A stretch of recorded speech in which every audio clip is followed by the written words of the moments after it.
وَإِذْ قَالَ إِبْرَاهِيمُ رَبِّ اجْعَلْ هَذَا بَلَدًا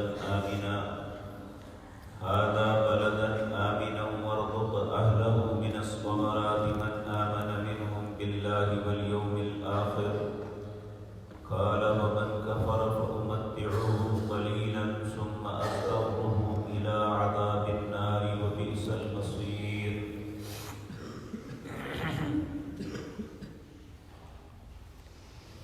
حضرات محترم،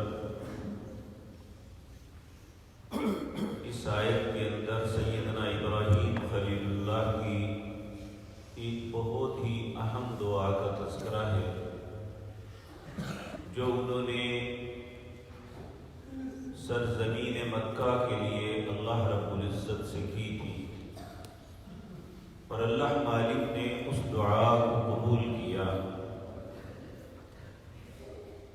سیدنا ابراہیم خلیل اللہ نے اللہ رب العزت سے جو دعا کی وہ یہ تھی، وَإِذْ قَالَ إِبْرَاهِيمُ، اللہ فرماتے ہیں جب کہا ابراہیم نے ربی، اے میرے رب، اجعل هذا بلدا آمنا، اے اللہ اس شہر کو امن والا بنا دے۔ اور یہ بات حقیقت ہے کہ سیدنا ابراہیم علیہ السلام کے زمانے سے لے کر آج تک، بلکہ اس دن تک جب ایک حبشی غلام جس کی پتلی پنڈلیاں ہوں گی جو بیت اللہ کو منہدم کرے گا بدبخت، اس وقت سے پہلے یہ شہر ہمیشہ امن والا ہے اور امن والا رہے گا۔ وہ چونکہ قیامت کی نشانیوں میں سے بہت بڑی نشانی ہے، اس سے پہلے بیت اللہ کی جانب کبھی بھی کسی نے میلی آنکھ کے ساتھ دیکھا ہے تو اللہ رب العزت نے اسے عبرت کا نشان بنا دیا۔ آپ دیکھیں نبی کریم صلی اللہ علیہ وسلم جب اپنی عمر مبارک کے 35ویں سال میں تھے تو اس وقت سیلاب کی وجہ سے بیت اللہ جو ہے یہ منہدم ہو گیا، ٹوٹ کا شکار ہو گیا۔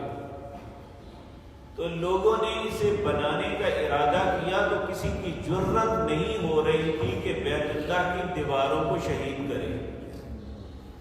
ہر بندہ یہ سمجھتا تھا کہ جس بندے نے یہ کیا وہ برباد ہو جائے گا،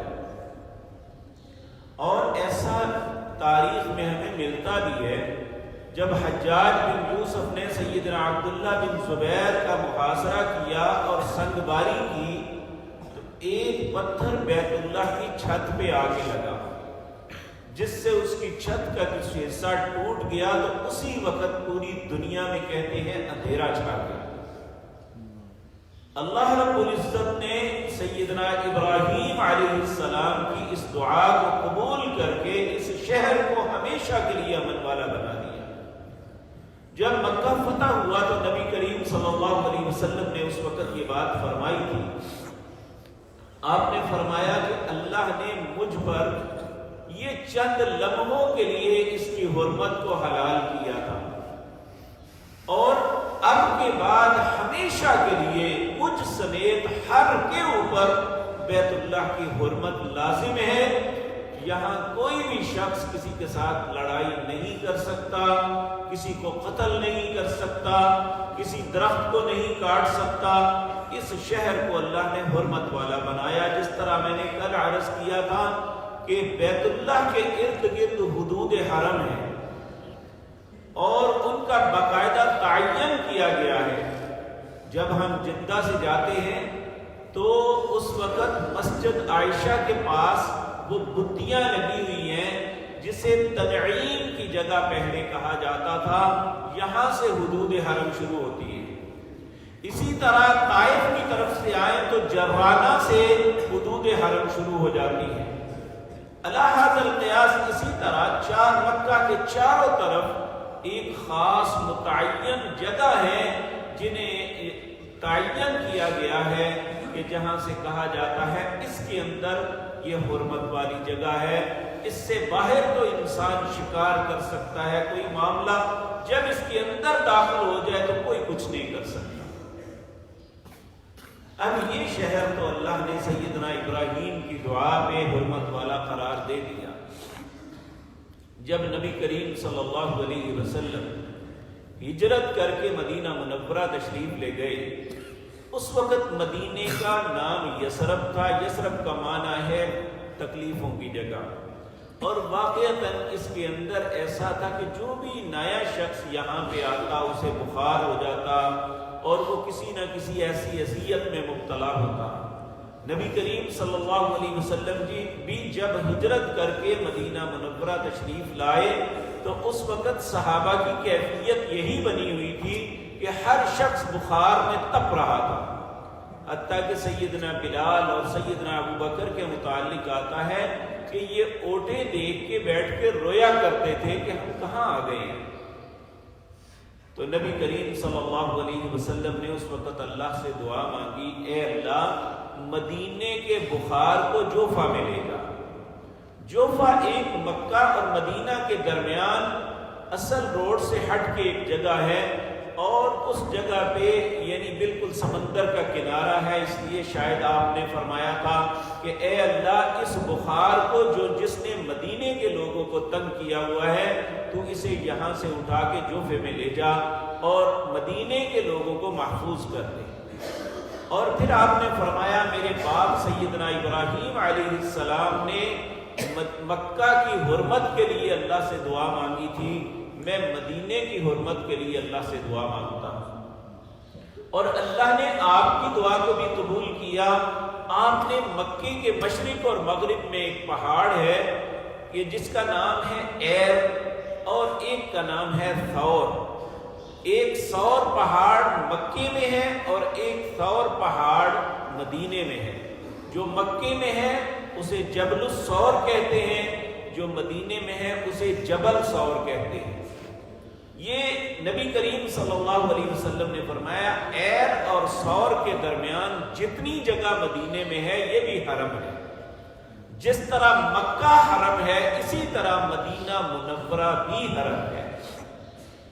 اور پھر دوسری دعا پیارے نبی صلی اللہ علیہ وسلم نے یہ مانگی کہ میرے باپ ابراہیم علیہ السلام نے مکے کے پھلوں کی رزق کی برکت کی دعا مانگی تھی، اے اللہ تم مدینے کے پھلوں میں دگنی برکت عطا فرما۔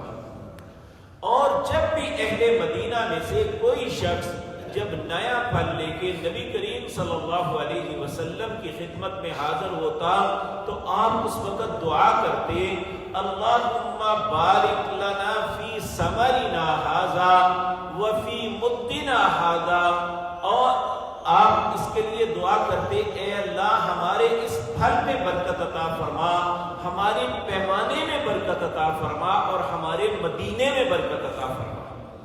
اور اللہ رب العزت نے اتنی برکتیں نازل فرمائی مدینہ منورہ کے اندر کہ آپ دیکھیں کہ پوری دنیا کے لوگ مدینہ منورہ سے کھجوریں لے کے آتے ہیں اور پھر بھی وہاں کھجوریں کبھی ختم نہیں ہوئی۔ اللہ نے اس میں ایسی برکت نازل فرمائی ہے، دنیا میں بے شمار اقسام کی کھجوریں پیدا ہوتی ہیں، لیکن جو لذت اور جو خوبصورتی مدینہ منورہ کی کھجوروں میں ہے وہ دنیا میں اور کہیں آپ کو نہیں ملے گی۔ یہ سب کچھ پیارے نبی جناب محمد الرسول اللہ صلی اللہ علیہ وسلم کی اللہ سے دعا کا نتیجہ ہے۔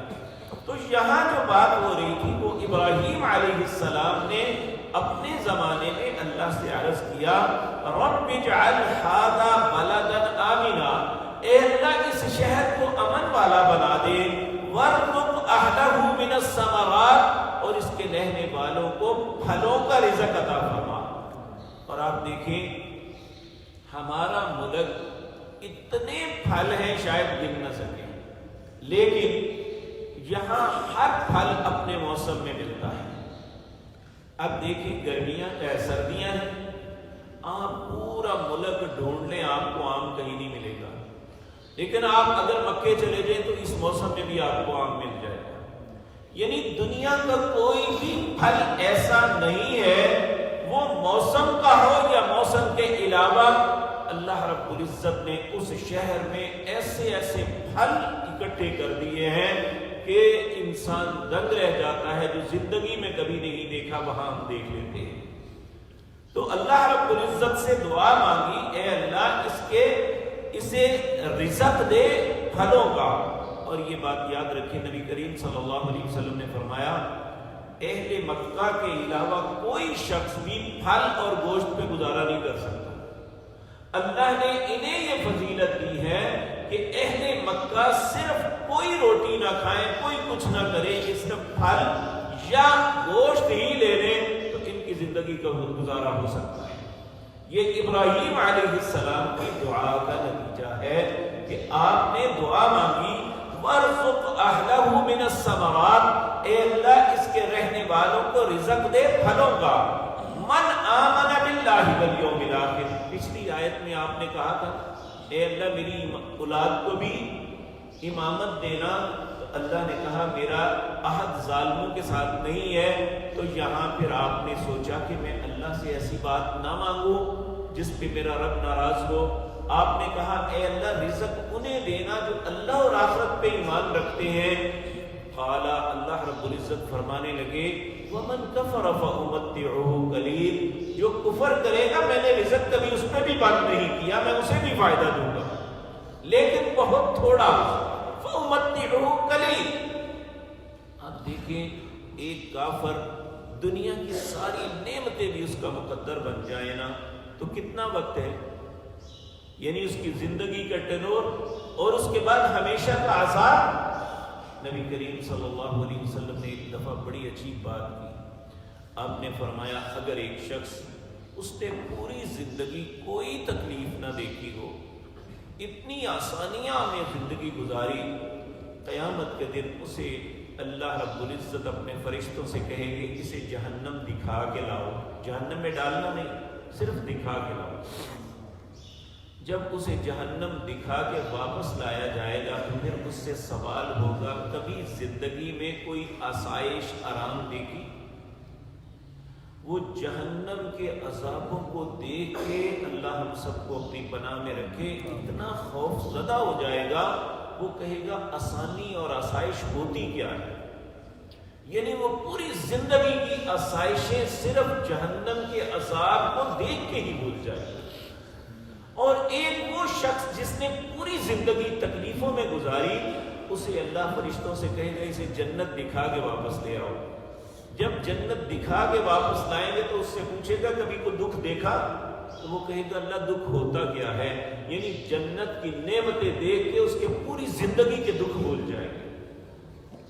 تو اس لیے اللہ رب العزت دنیا کے اندر کافر پہ کبھی رزق بند نہیں کرتے، بلکہ انہیں رزق دوسروں سے زیادہ دیتے ہیں کہ یہ نہ کہہ سکے کہ میرے مالک نے دنیا کے اندر میرے ساتھ یہ کیا، تاکہ آخرت میں اللہ فرماتے ہیں میں انہیں مہلت اور رزق اس لیے دیتا ہوں کہ یہ اپنے کفر میں اور بڑھے اور قیامت کے دن میں نہیں اور سخت عذاب کر سکیں۔ العیاذ باللہ، اللہ ہم سب کو اپنی پناہ میں رکھے۔